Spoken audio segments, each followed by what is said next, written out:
Begini masalah solusi ya. Saya punya sekian cerita, tadi sudah dipuji ahli Quran, saya cerita yang Quran saja. Tidak semua masalah itu penyelesaiannya harus dimarahin atau ditegur atau lewat proses hukum formal atau hukum positif atau pengadilan. Tadi di hotel saya sowan beliau sudah cerita tentang materi yang saya utarakan.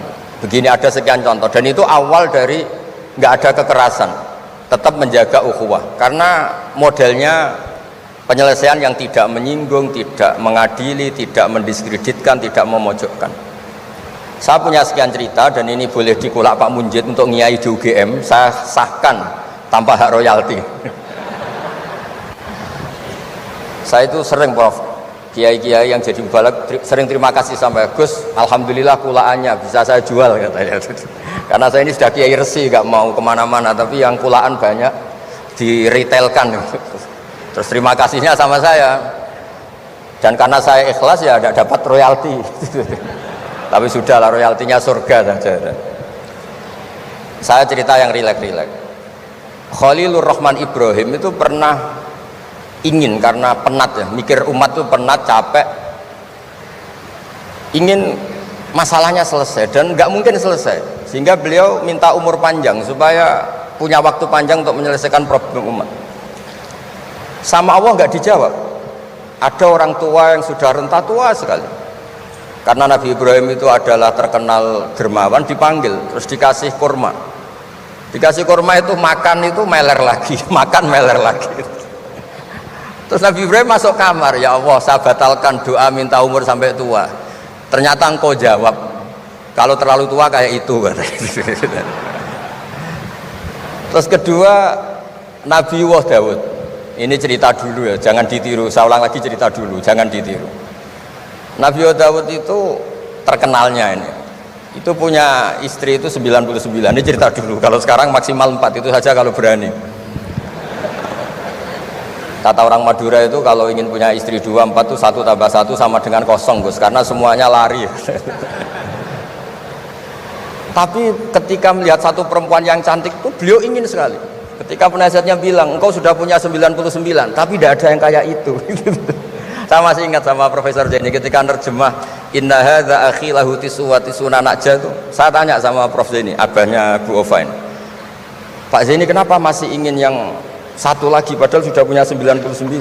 Kata Nabi Daud, tidak ada yang kayak itu.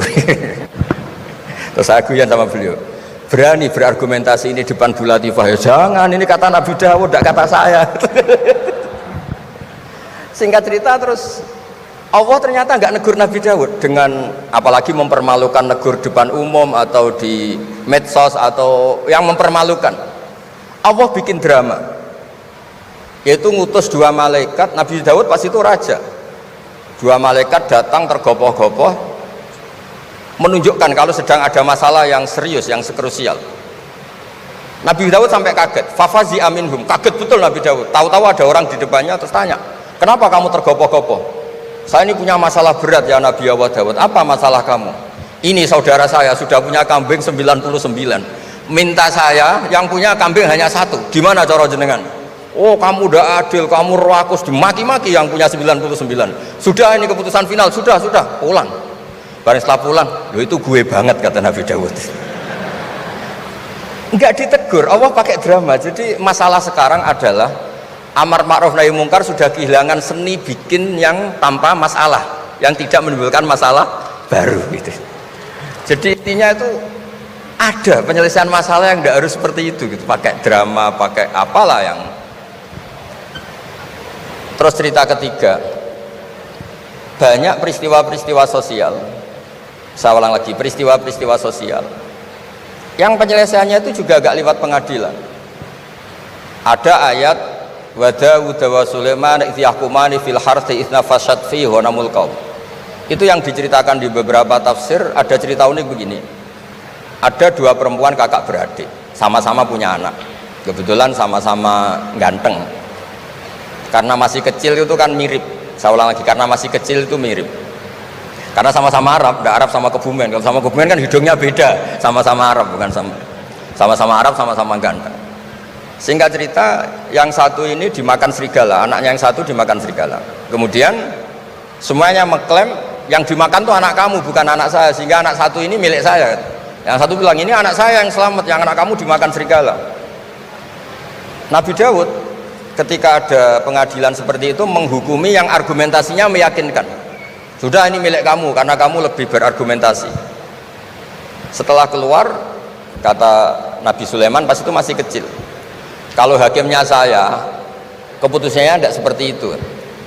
Karena Nabi Dawud itu demokratis, saya pokoknya tidak akan keluar dari jalur Quran sebagai pemenuhan, karena saya Profesor Quraisy, Profesor Zain itu orang yang sangat menekuni Quran.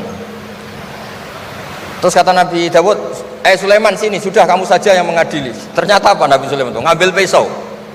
Mana anak yang selamat? Ini, udah kita bagi dua saja supaya agak konflik gitu.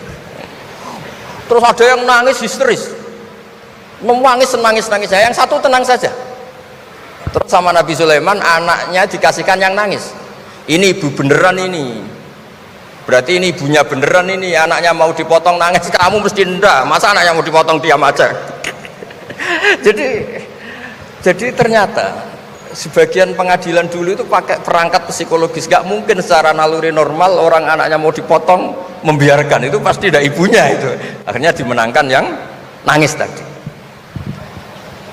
Jadi banyak cerita di literatur saya itu tidak semua masalah atau kemungkaran atau maksiat atau apa itu diselesaikan pakai cara-cara mempermalukan di depan umum atau pidato berapi-api yang mojokkan sana sini. Cerita saya yang terakhir adalah tentang Rasulullah Muhammad SAW. Itu ada orang yang jenisnya hipersek atau hiper lah. Itu dia mau masuk Islam tuh problemnya karena dilarang zina, dilarang seks bebas, gaduh di masjid itu. Nabi memang kalau nemuin tamu di masjid karena itu wilayah publik. Nabi tanya, loh kenapa gaduh? Itu ada pemuda yang ingin masuk Islam tapi yasta'dzinu fi zina, dia minta izin supaya tetap boleh zina. Nah, kenapa gaduh? Semua sahabat melarang karena itu nggak mungkin itu. Makanya nggak boleh ketemu jenengan itu. Kata Nabi, enggak apa-apa, suruh ketemu saya. Setelah ketemu Rasulullah di depan beliau, apa betul kamu pemuda yang ingin masuk Islam tapi minta izin tetap boleh zina? Iya ya Rasulullah. Apa jawabannya Nabi itu unik. Atuhibbuhu li ummik, pertama, kamu suka kalau ibu kamu profesinya seperti itu kemudian dinikmati hidung-hidung belang? Enggak Nabi, kalau ada orang gitu sama ibu saya tak pukul. Atuhibbuhu li bintik, kamu suka punya putri yang jadi mainannya orang-orang hidung belang? Ya enggak Nabi. Atuhibbuhu li ammatik, kamu suka kalau itu terjadi di bule kamu? Sampai nyebut sekian orang-orang yang dicintai pemuda itu. Akhirnya pemuda itu, wallahi, demi Allah saya tidak pernah melihat sesuatu seburuk zina, seburuk itu, dan demi Allah saya tidak akan zina lagi. Jadi logikanya diset oleh Nabi, dan Nabi tidak ngancam neraka, tidak marah, tapi logikanya diatur. Itu pula yang sering digunakan di Quran, sering ada kata kul aro'aitum, ya kan banyak di Quran. Aro'aitum itu orang diajak berpikir bersama. Ya, jadi menjaga kemajmukan, menjaga ukhuwah itu dimulai dari cara menyelesaikan. Tidak semuanya harus pakai marah-marah, pakai apa. Dimulai dari Allah sendiri. Dalam banyak cerita di Quran, di hadis itu suka hal-hal yang kecil, yang keseharian. Makanya dulu itu kalau ulama ditanya, saya ini tidak punya uang padahal ingin makan enak, ij'al idama ka al-ju'a, ya lauk paling enak itu satu, yaitu lapar. Kalau kita puasa makan apa saja enak karena lapar. Orang sudah lupa, ngiranya makan enak itu kalau menunya atau lauknya sesuai selera, itu keliru.